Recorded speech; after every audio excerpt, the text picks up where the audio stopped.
Telugu Desam party 2014-19 కూడా విద్యుత్ ఛార్జీలను పెంచలా. అలాగే ఇప్పుడు కూటమి ప్రభుత్వం వచ్చినాక కూడా విద్యుత్ ఛార్జీలు పెంచబోమని స్పష్టంగా హామీ ఇచ్చారు చంద్రబాబు నాయుడు గారు. ఎన్నికల ముందు హామీ ఇచ్చారు, ఎన్నికల తర్వాత హామీ ఇచ్చారు, మొన్న బడ్జెట్లో కూడా చెప్పారు.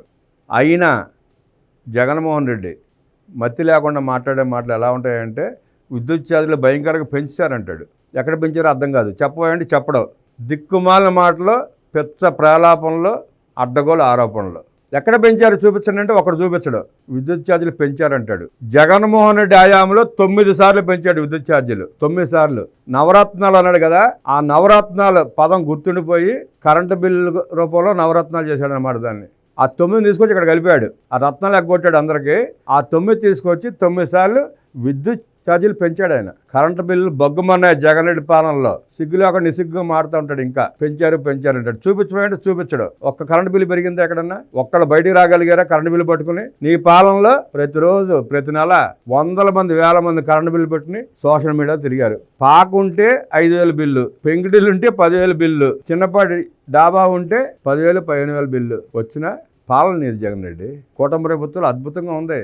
ఇప్పటికి పెంచలేదు, భవిష్యత్తులో పెంచబోమని చెప్పి మంత్రి గారు స్పష్టంగా చెప్పారు నిన్న. 2014-19 మధ్య టీడీపీ ప్రభుత్వం ₹1 కూడా ఛార్జీలు పెంచలేదు. 2022-2024 మధ్య జగన్మోహన్ రెడ్డి పాలనలో వైసీపీ ప్రభుత్వం 15,000 కోట్ల భారం మోపింది. గత 5 ఏళ్లలో విద్యుత్ వ్యవస్థ విచ్ఛిన్నమైంది. కూటమి ప్రభుత్వం భవిష్యత్తులో కూడా విద్యుత్ ఛార్జీలను పెంచబోదని మరోసారి సభాముఖంగా మంత్రి స్పష్టం చేశారు. అసెంబ్లీలో వైసీపీ సభ్యులు అడిగిన ప్రశ్నలకు శుక్రవారం విద్యుత్ మంత్రి గొట్టిపాటి రవికుమార్ సమాధానం ఇచ్చారు. ఈ క్రమంలో ఆయన మాట్లాడుతూ విద్యుత్ ఛార్జీలను వైసీపీ నాయకులు పెంచి అది ఇంతకంటే సిగ్గుమాల చర్య ఉంటుందా? ఇంతకంటే సిగ్గుమాల ప్రశ్నలు ఉంటాయా? వైసీపీ ఎమ్మెల్యేలు రావట్లేదు అనుకోండి, వచ్చే అవకాశం లేదు, రానివ్వట్లేదు జగన్మోహన్ రెడ్డి. ఆ వైసీపీ ఎమ్మెల్సీలు కూడా, ఎమ్మెల్సీ అంటే ఏంటి? కాస్త చదువుకుని ఇంగిత జ్ఞానం ఉన్నాళ్లే కదా ఎమ్మెల్సీలు అయ్యేది.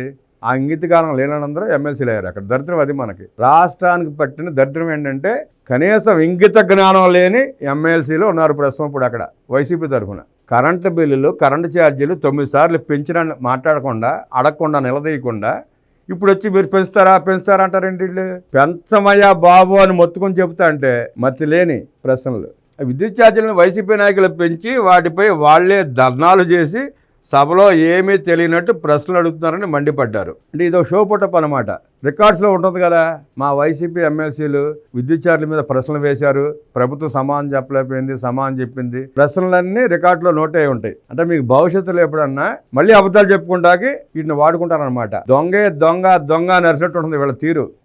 దాన్ని ఎప్పటికప్పుడు ఖండించకపోయినా, ప్రజలకు తీసుకెళ్ళకపోయినా నష్టపోతాం. తెలిసిందే కదా అని వదిలేయకూడదు. మనం కూడా ఎదురుదాడి చేసి వాస్తవాలు చెప్పాలి. ప్రజలకు తెలిసే రకంగా మాట్లాడాల్సిందే, తప్పదు.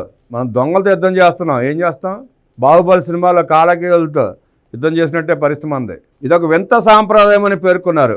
వారం రోజులు తిరగక ముందే మండలిలో అడిగిన ప్రశ్నలే మళ్ళీ అసెంబ్లీలో అడిగి ప్రజలను తప్పుదోవ పట్టించేందుకు చూస్తున్నారని మంత్రి గొట్టిపాటి ఆగ్రహం వ్యక్తం చేశారు. ఒకసారి మండలిలో అడిగితే చాచి పెట్టి కొట్టినట్టు చెప్పాడు ఈయన మంత్రి గారు. అప్పుడు పెంచలేదు, ఇప్పుడు పెంచబోమని. మీరే పెంచారయ్యా అని కూడా చెప్పాడు ఆయన. 9 సార్లు మీరు విద్యుత్ ఛార్జీలు పెంచారు, 15,000 కోట్ల రూపాయలు భారం మోపారు నెత్తి మీద అని చెప్పి మొత్తుకుని చెప్పారు. మళ్ళీ అది వదిలేసి అక్కడ అని తలక ఊపి మళ్ళీ ఇక్కడికి వచ్చి బయటకు వచ్చిన ప్రశ్నలు. వీళ్ళు ఫుట్పాత్ మీదకి వచ్చిన ప్రశ్నలు వేస్తే అసెంబ్లీలో సమాధానం చెప్పాల్సిన పరిస్థితి ప్రభుత్వానికి వచ్చింది. బాధ్యతారాహిత్యంతో వైసీపీ సభ్యులు సభకు రాకపోయినా సరే ప్రభుత్వం తరపు నుంచి బాధ్యతాయుతంగా సభ్యులు అడిగిన ప్రతి ప్రశ్నకు సమాధానం ఇస్తున్నామని తెలిపారు. 2022, 2023, 2024 ఏడాదికి గాను వైసీపీ ప్రభుత్వం ప్రజలపై 15,000 కోట్ల భారం మోపిందని మంత్రి గొట్టిపాటి తెలిపారు. గతంలో 2014-19 మధ్య టీడీపీ ప్రభుత్వం ₹1 కూడా విద్యుత్ ఛార్జీలు పెంచలేదన్న విషయాన్ని గుర్తు చేశారు. నాడు టీడీపీ ప్రభుత్వం దిగిపోయే నాటికి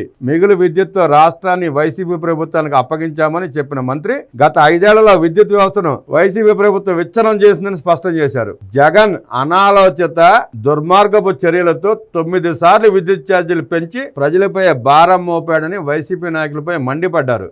రాష్ట్రానికి వచ్చే పెట్టుబడులను కూడా వైసీపీ నాయకులు తరిమి కొట్టారని పేర్కొన్న మంత్రి గొట్టిపాటి గత టీడీపీ హయాంలో 8 గిగావాట్ల వరకు విద్యుత్ ఉత్పత్తి చేసిన విషయాన్ని సభలో ప్రస్తావించారు. అధిక ధరలకు విద్యుత్ కొనుగోలు చేసిన వైసీపీ ప్రభుత్వం వేల కోట్ల దోపిడీ చేశారని ఆరోపించారు. కూటమి ప్రభుత్వం ఆధ్వర్యంలో అధిక ధరలకు విద్యుత్ కొనుగోళ్లు భారీగా తగ్గాయని మంత్రి గొట్టిపాటి తెలిపారు. గత ప్రభుత్వం ఏపీ జెన్కోను నిర్వీర్యం చేసిందని మంత్రి స్పష్టం చేశారు. కానీ కూటమి ప్రభుత్వం అధికారంలోకి వచ్చిన తర్వాత జెన్కో నుంచి పూర్తి స్థాయిలో విద్యుత్ ఉత్పత్తి చేస్తూ విద్యుత్ కొనుగోళ్లు తగ్గించినట్లు మంత్రి స్పష్టం చేశారు. అధిక ధరలకు విద్యుత్ కొని 15,000 కోట్ల రూపాయలు ప్రజల నెత్తి మీద భారం పెట్టి పారిపోయిన జగన్ రెడ్డి ఇవాళ పిచ్చ ఆరోపణలు పిచ్చ ప్రలాపన చేయటం విడ్డూరం. వాళ్ళ పరిస్థితి ఎట్లా ఉంటుందంటే ఎన్నిసార్లు చెప్పుకుని అదే సామెత నవ్వి పోజులు కాక మార్కెట్ సిగ్గు అన్నట్టు ఉంటుంది వాళ్ళ వ్యవహారం. అసెంబ్లీకి ఎందుకు రావట్లేదో, మండలికి ఎందుకు వస్తున్నారో, ఏ ప్రశ్నలు ఎందుకు వేస్తున్నారో వాళ్ళకి తెలియని పరిస్థితి. జగన్ రెడ్డి కంటే భాష మీద పట్టు లేదు, చదివిన అర్థం కాదు, చదవలేడు, చదువు రాదు కాబట్టి స్క్రిప్టెడ్ పేపర్ మీద తప్పులు చదువుతూ ఉంటాడు.